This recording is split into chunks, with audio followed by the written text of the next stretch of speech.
కామారెడ్డి జిల్లా తాడ్వాయి మండలం దేవికలాన్ గ్రామంలో వాంతులు విరోచనాలతో ప్రజలు ఇబ్బందులు ఎదుర్కొంటున్నారు.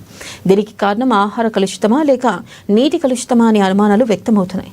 కొత్తబాద్ బజారుకు చెందిన చిన్న భూమయ్య, హరిజనవాడకు చెందిన మెట్టుస్వామి వాంతులు విరోచనాలతో మృత్యువాత పడ్డారు. ఇప్పటికే మరొక 7 జిల్లా ప్రభుత్వ ఆసుపత్రిలో చికిత్స పొందుతూ ఉండగా అందులో 2 డిశ్చార్జ్ అయ్యారు.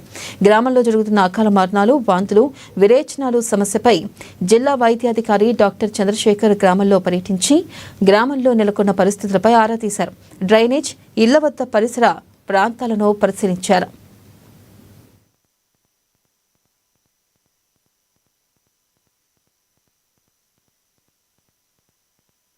అయితే ఆరోగ్య శాఖకు వచ్చిన సమాచారం మేరకు గ్రామంలో గత 10 రోజుల క్రితం సాయిలు మృతి చెందగా ఆయన అంత్యక్రియల్లో మందు, మాంసాహారం తినడం వల్ల చాలా మందికి అనారోగ్యపరమైన ఇబ్బందులు తలెత్తినట్లుగా ఆరోగ్య శాఖ అధికారి చంద్రశేఖర్ వెల్లడించారు. సాయిలు మృతి సైతం పత్తి పంటకు రసాయన మందులు పిచికారీ చేసి అనారోగ్యం బారిన పడి మృతి చెందినట్లుగా చెప్పారు. గ్రామంలో కొంతమేర డయేరియా లక్షణాలు ఉన్నాయని, గ్రామంలో ఏర్పాటు వైద్య శిబిరంలో 17 మంది చికిత్స పొందుతున్నట్లుగా తెలిపారు.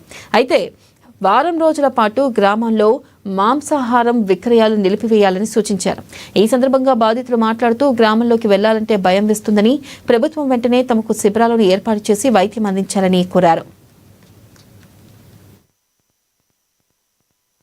అలా సార్ ఏమైనా మస్తు ప్రాబ్లం అవుతుంది. 10 మంది దగ్గర వచ్చిపోయిండ్రు, ఎవరు పట్టించుకుంటారు లేరు, చేస్తారు లేరు, మస్తు ఇబ్బంది అవుతుంది. ఎవరికి దిక్కులేని పోయింది కావాలా, పిల్లలు చిన్నగా ఉన్నారు సార్, ఎట్లా ఉంటది, అక్కడ బయలు అవుతున్నాయి. ఆయనకు ఎవరు పట్టించుకుంటున్నారు, ఎవరు లేరు. అక్కడ మండలం నుంచి రావాలా కదా సార్, చూడాలా కదా. ఆ మధ్యాహ్నం చచ్చిపోతే ఎట్లుంటది సార్, ఒకసారి చెప్పండి. అందరు గవర్నమెంట్ హాస్పిటల్ ఉంటారు సార్, మొత్తం డేములే ఉన్నది. ఇక్కడ భయం అవుతుంది, మాకు చుట్టం రావాలని ఒక భయం అవుతుంది.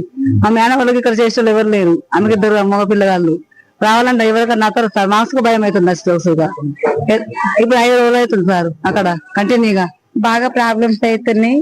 ఒక 5-6 చచ్చిపోయారు సార్. ఇంటికి వెళ్దామంటే భయం అవుతుంది మాకు. ఎవరు వస్తలేరు, వాళ్ళు పట్టించుకుంటలేరు, చుట్టాలు కూడా ఎవరు వస్తలేరు. మాకైతే నేను అనాథని, నాకు ఎవరు లేరు, అమ్మ నాన్నడు ఎవరు లేరు. మా భర్త కూడా మా దగ్గర ఉండడు, 2 పిల్లలు సార్. వారం రోజులు అవుతుంది సార్ హాస్పిటల్. మోషన్స్, వాంతింగ్స్, ఇవి 2 మనకు ఏమంటారంటే ఆయనకు ప్రీవియస్ పాస్ట్ హిస్టరీ, క్రానిక్ డిజార్డర్లకు పాస్ట్ హిస్టరీలో జాండిస్ ఐడెంటిఫై చేయడం జరిగింది. క్రానిక్ సిక్ ఉన్న పేషెంట్, ఆయనకు రిఫరల్ గా మనము కామారెడ్డి హాస్పిటల్ కు షిఫ్ట్ చేయడం జరిగింది. సో అతను నిజామాబాద్ హాస్పిటల్లో డెత్ జరగడం జరిగింది. దీనికి అక్కడ జరిగిన డయేరియాకి ఎలాంటి సంబంధం లేదు. ఆయన ప్రీవియస్ జాండిస్ హిస్టరీ ఉంది, తర్వాత మేము మల్టిపుల్ ఏజ్ రిలేటెడ్ ఫ్యాక్టర్స్ ఉన్నాయి కాబట్టి so it is not. So వాళ్ళందరికీ కూడా ట్రీట్మెంట్ దాదాపు ఒక 14 మెంబర్స్